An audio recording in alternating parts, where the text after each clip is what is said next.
Sempre que eu lia sobre o fim de Hitler, algo me incomodava. Não era a dúvida sobre se ele morreu ou não. Era outra coisa.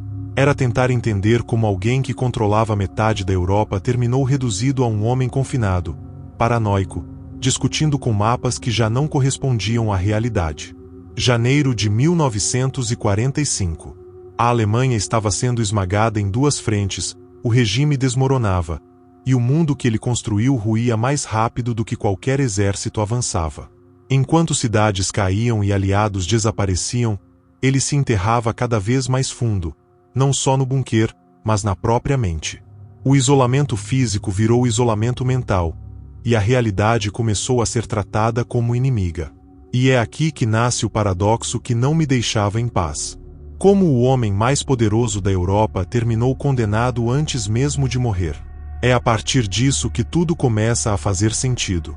A maioria das pessoas acredita que a morte de Hitler foi simples, rápida e definitiva. Um tiro, uma cápsula de cianeto, fim da história. Mas essa versão confortável esconde algo muito mais inquietante. O que quase ninguém percebe é que o verdadeiro colapso não aconteceu no corpo, aconteceu antes, na mente, e isso muda completamente a forma como entendemos o fim do nazismo. Talvez o que nunca te contaram não seja como Hitler morreu, mas por que aceitar essa morte é tão difícil até hoje. E quando você entende isso, a história deixa de ser sobre ele, e passa a ser sobre nós. O colapso que começa na mente. O colapso do Terceiro Reich não começou com tanques queimando ou cidades em ruínas, começou dentro da mente de Adolf Hitler. Enquanto a frente oriental era esmagada pelo Exército Vermelho na Segunda Guerra Mundial, ele insistia em enxergar vitórias onde só havia derrotas. Relatórios reais eram descartados como traição, e dados concretos davam lugar a mapas imaginários. É aqui que a liderança deixa de ser estratégica e passa a ser psicológica, quase delirante. Esse tipo de colapso mental costuma ser invisível para quem está fora, mas devastador para quem depende das decisões. Na prática, isso se refletia em ordens desesperadas. Jovens sem preparo e idosos exaustos sendo enviados ao combate, numa tentativa simbólica de manter o controle. O poder, quando entra em degeneração, perde o contato com a realidade antes de perder território. Há um padrão humano nisso tudo, fácil de reconhecer. Quando alguém já não aceita conselhos, não é mais liderança, é isolamento. Em empresas, famílias ou governos, o mecanismo é o mesmo. A recusa em ouvir vira uma armadilha silenciosa que acelera qualquer queda.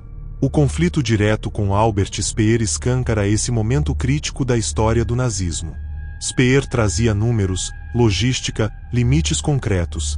Hitler respondia com projeções imaginárias e fé cega no próprio instinto. É o símbolo máximo de um líder que prefere a fantasia ao fato, porque o fato dói demais. Esse comportamento não destrói apenas estratégias militares, mas corrói toda a estrutura de poder por dentro. E essa recusa em encarar a realidade abre um precedente perigoso para algo ainda mais profundo que viria logo depois. O bunker como prisão mental. O bunker de Hitler não era apenas uma estrutura militar, era um retrato fiel do estado mental em que ele se encontrava. 30 quartos subterrâneos, paredes com até 4 metros de espessura, ventilação artificial e uma luz constante que apagava qualquer noção de dia ou noite. Ali, o tempo deixava de existir, e com ele desaparecia também o senso de realidade. Quando o ambiente deixa de refletir o mundo real, a mente começa a criar o seu próprio. Não por proteção, mas por sobrevivência psicológica. Existe uma metáfora poderosa aqui. Quanto mais forte o bunker, mais frágil o homem dentro dele. Ao se isolar fisicamente, Hitler acreditava estar se protegendo dos inimigos externos, mas acabou alimentando um inimigo muito mais perigoso. O isolamento prolongado gera paranoia, e a paranoia distorce tudo: palavras, intenções, números e pessoas. Qualquer discordância vira ameaça, qualquer silêncio vira conspiração. É assim que a mente começa a trabalhar contra si mesma. Esse tipo de prisão mental não acontece só em guerras ou ditaduras. Acontece sempre que alguém se fecha demais nas próprias certezas. Quando a pessoa elimina o contato com visões diferentes, ela perde os freios que mantêm o pensamento saudável. A realidade passa a ser filtrada apenas pelo medo e pelo ego ferido. E é exatamente nesse ponto que o bunker deixa de ser concreto e passa a ser psicológico, preparando o terreno para decisões ainda mais extremas que estavam prestes a acontecer. Paranoia, traição e negação absoluta. À medida que os dias avançavam, a paranoia deixava de ser um traço e passava a comandar tudo. Hitler começou a acusar figuras centrais do regime, como Himmler e Göring, de traição aberta, mesmo sem provas concretas. O paradoxo moral é evidente. O líder que exigia lealdade absoluta já não confiava em ninguém. Quando o poder se sente ameaçado, ele não se questiona, ele aponta culpados. E isso revela mais sobre o estado mental de quem acusa do que sobre quem é acusado. No campo militar, a negação da realidade atingiu um nível quase surreal. Ordens eram emitidas para tropas que já não existiam, divisões fantasmas eram movimentadas em mapas, como se o papel pudesse substituir homens e munição. Historiadores como Anthony B. Evor descrevem esse momento não como estratégia falha, mas como colapso cognitivo. Não há dramatização exagerada nisso, há diagnóstico histórico. Quando a liderança perde contato com os fatos, toda a estrutura abaixo entra em colapso automático. Existe uma reflexão dura que atravessa esse momento. O poder absoluto não termina com um tiro, termina quando a realidade deixa de ser aceita. A partir daí, tudo vira encenação, inclusive as próprias decisões.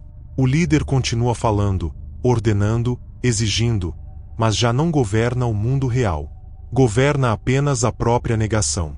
E é justamente esse abismo entre fantasia e realidade que vai empurrar os acontecimentos para um desfecho inevitável, ainda mais íntimo e perturbador. O casamento, o suicídio e o controle final.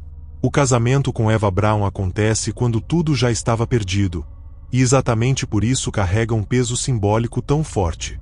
Não há clima romântico, não há celebração, não há futuro sendo imaginado. O ambiente é fúnebre, silencioso, quase protocolar, como se todos ali soubessem que aquilo não era o começo de nada, mas o encerramento de tudo. O gesto parece falar menos de amor e mais de fechamento, como quem tenta organizar o caos antes do fim inevitável. É uma cena curta, seca, sem espaço para ilusões.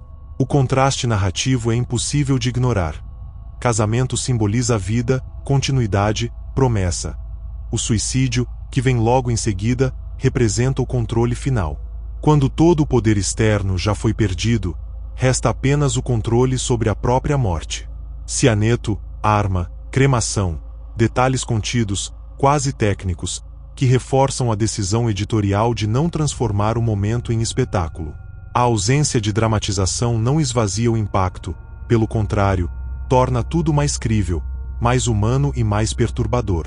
Existe uma consciência coletiva naquele bunker de que o fim havia chegado, não só para um homem, mas para uma ideia inteira. O silêncio pesa mais do que qualquer discurso, e cada gesto carrega uma intenção calculada. O controle que não pôde ser mantido sobre o mundo agora é exercido sobre o próprio corpo. E essa escolha final, fria e simbólica, deixa uma pergunta no ar. O que realmente acontece quando a história oficial termina e começam as versões, os silêncios e as dúvidas?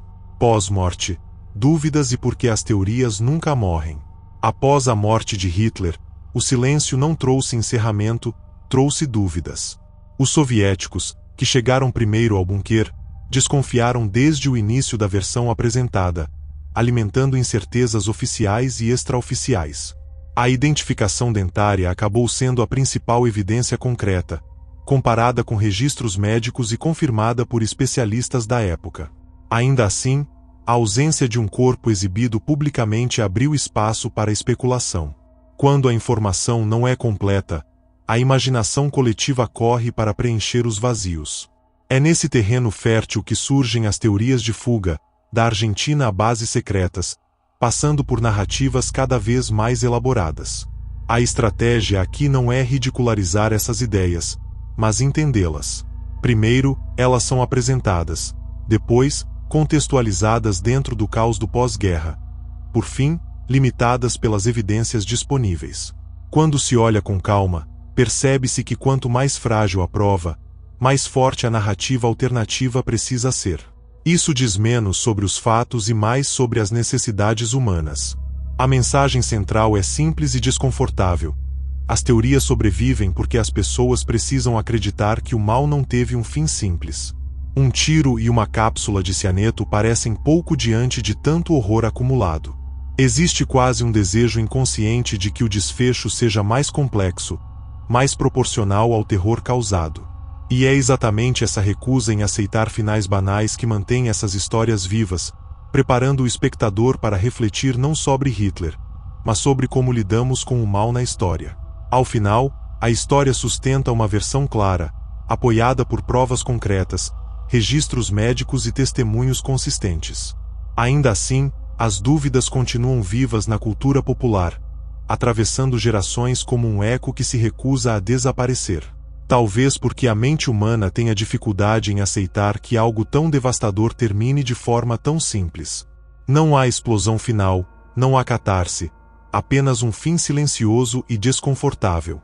E é justamente aí que mora o incômodo. Talvez o mais perturbador não seja como Hitler morreu, mas perceber que o poder, quando isolado da realidade, sempre termina da mesma forma. Não com glória, nem com redenção, mas com negação, solidão e colapso interno. Essa reflexão não fecha a história, ela a deixa em aberto, convidando quem assiste a encarar o desconforto de finais que não fazem justiça ao tamanho do horror vivido. Agora eu quero saber de você. Você acredita que Hitler morreu no bunker? Ou acha que as pessoas precisam acreditar que ele escapou para conseguir lidar com o peso da história? Deixe sua reflexão nos comentários. Esse espaço é para debate consciente, não para respostas fáceis. Se esse tipo de análise profunda te faz pensar além do óbvio, se inscreva no canal e ative as notificações. Aqui, a história não termina quando o vídeo acaba.